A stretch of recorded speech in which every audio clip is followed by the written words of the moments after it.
Uma grande reviravolta aconteceu ontem na CPI da Covid. Embora por pouco tempo, né?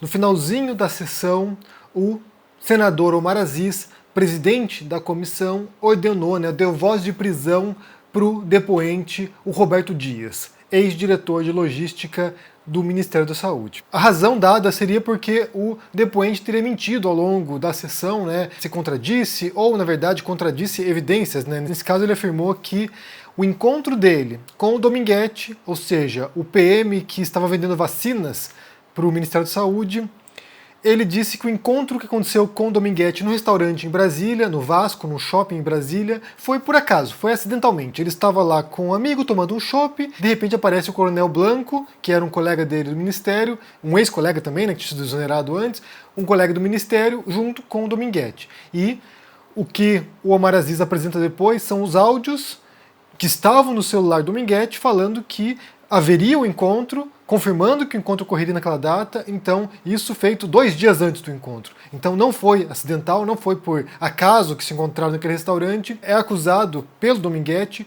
de ser a pessoa que pediu $1 por vacina de propina. Então, a gente fala de um valor astronômico, caso isso fosse real, porque nada garante, pelo contrário, que houvesse aquelas vacinas vendidas pelo Dominguete. Vou pôr para vocês aqui o momento no qual o Omar Aziz dá a voz de prisão ao Roberto Dias. Eu já dei todas as chances para Vossa Senhoria. Me dê uma chance, presidente. Não dou agora. Não, mas é importante. Não vou dar. Mas mesmo sendo relevante... Não vou dar porque ele vai ser recolhido agora pela polícia do Senado. Ele está mentindo desde manhã, dei chances para ele o tempo todo. Perfeito, senhor presidente. Eu pedi, por favor, pedi várias vezes, senador Randolph.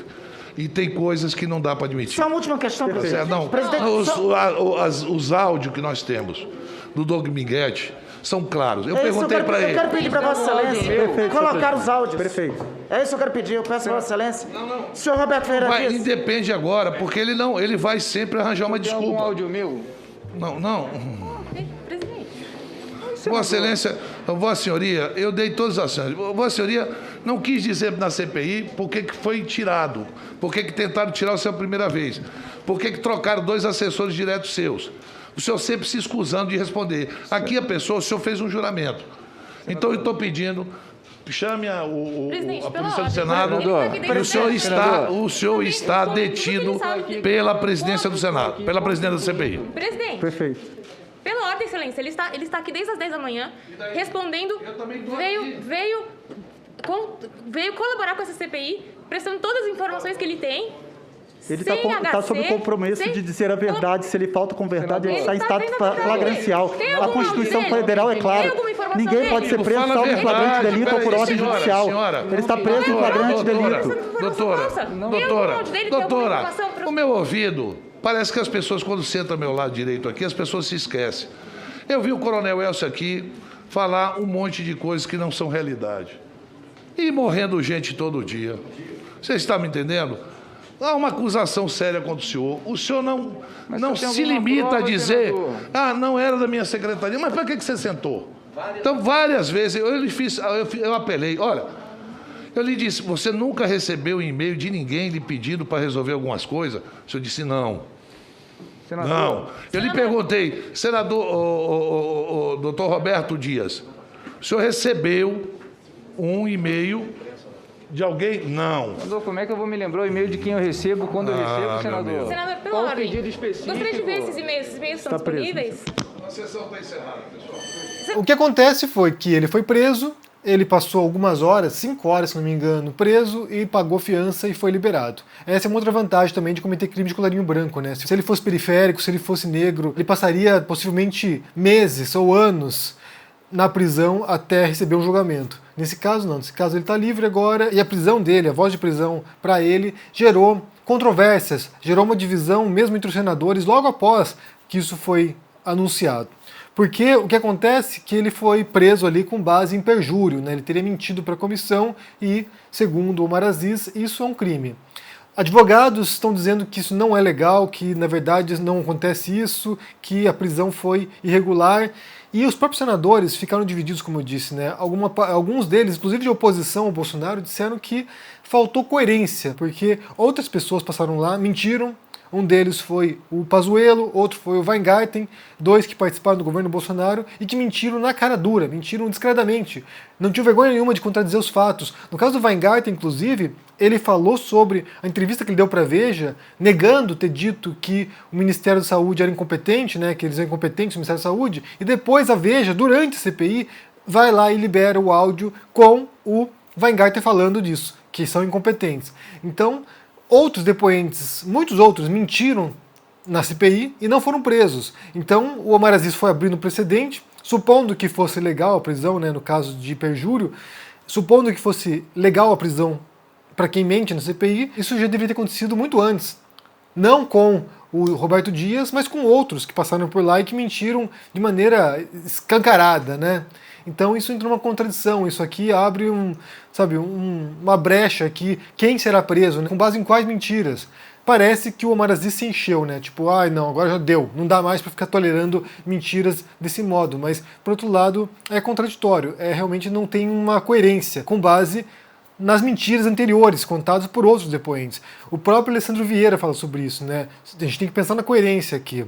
E a dúvida que fica é como isso vai impactar nas futuras sessões da CPI, né? Porque muitos foram lá com habeas corpus, por exemplo, o Carlos Wizard, que vai com habeas corpus e passa toda a sessão sem dar um pio, sem falar uma coisa, né? A única coisa que ele falava é que ele se resguardar o direito de ficar quieto. Então, isso pode agora tentar blindar outros possíveis depoentes e enfraquecer também um pouco mais a CPI. A CPI, eu senti que ela deu uma derrapada nos últimos dias e ontem, embora não houvesse avançado muito no depoimento do Roberto Dias, com a prisão, pode, por um lado, levar um rumo agora de, olha só, quem mentir vai pagar as consequências, mas também pode, por outro lado, atrapalhar os trabalhos, então é difícil prever o que vai acontecer. De qualquer maneira, como eu falei, muita gente ficou dividida, advogados estão divididos, os senadores ficaram divididos, e é difícil prever os desdobramentos disso.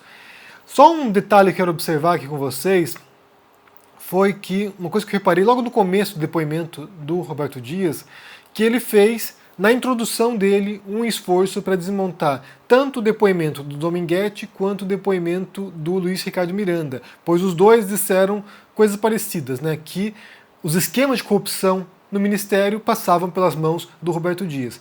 Os dois disseram que quem tomava essas decisões era ele e, em parte, também o Elcio, que era o superior imediato do Roberto Dias.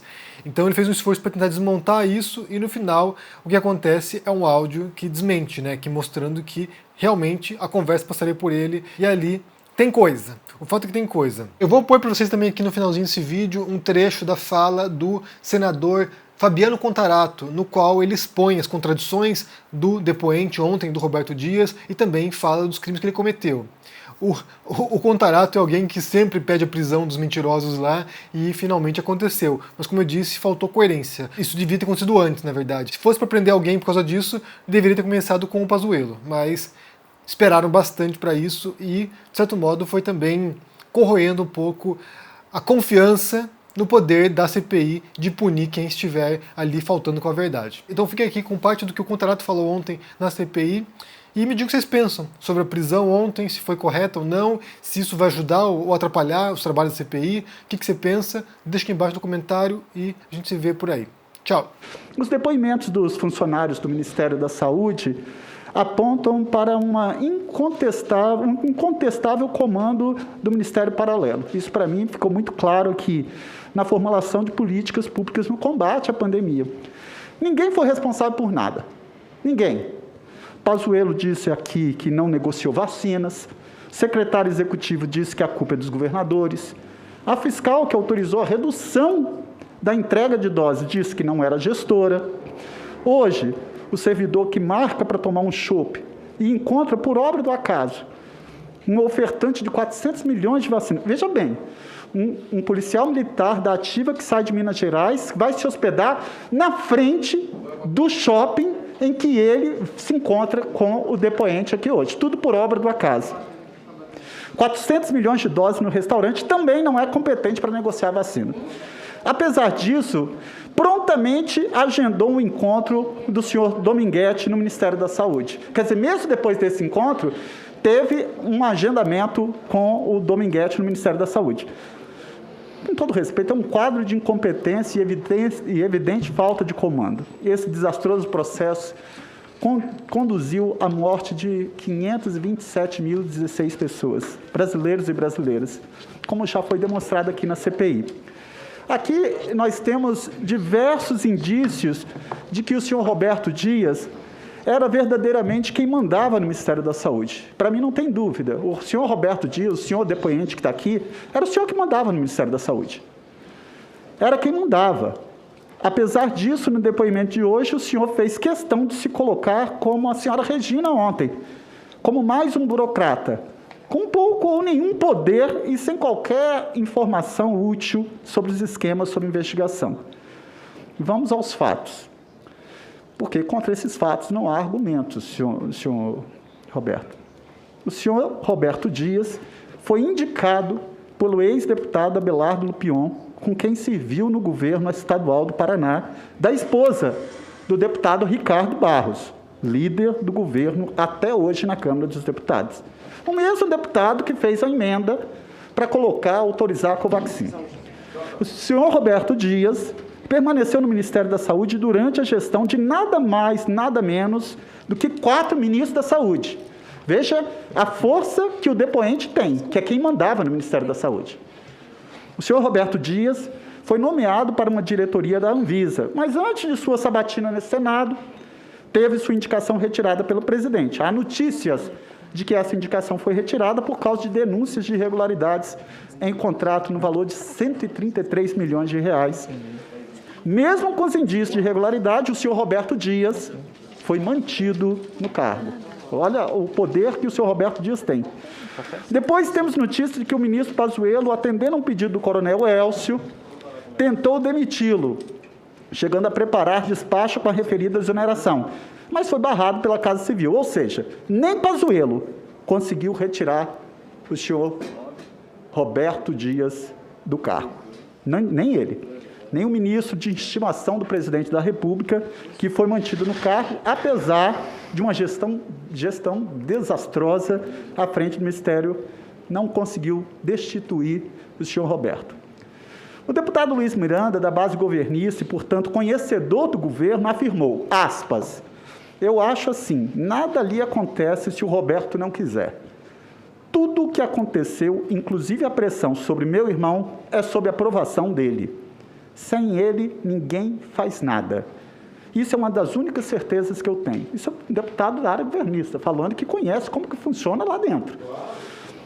Isso parecia ser de conhecimento comum, já que mesmo no outro esquema da corrupção, investigado por essa CPI, e aqui eu volto a frisar que o crime de corrupção passiva, previsto no artigo 317, que prevê uma pena de reclusão de 2 a 12 anos e multa, ele tem como verbo do tipo solicitar, não precisa da obtenção da vantagem. O crime é de consumação. O senhor está aqui sendo ouvido, mas a implicação e a probabilidade de uma atribuição de responsabilidade criminal ao senhor, eu não tenho dúvida.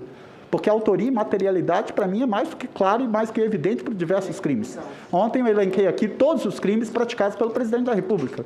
E todos aqueles que passaram na gestão desastrosa dessa pandemia, que direto ou indiretamente tenha colaborado, seja como autor, coautor ou partícipe, porque quem de qualquer forma concorre para o crime deve responder por esse mesmo crime.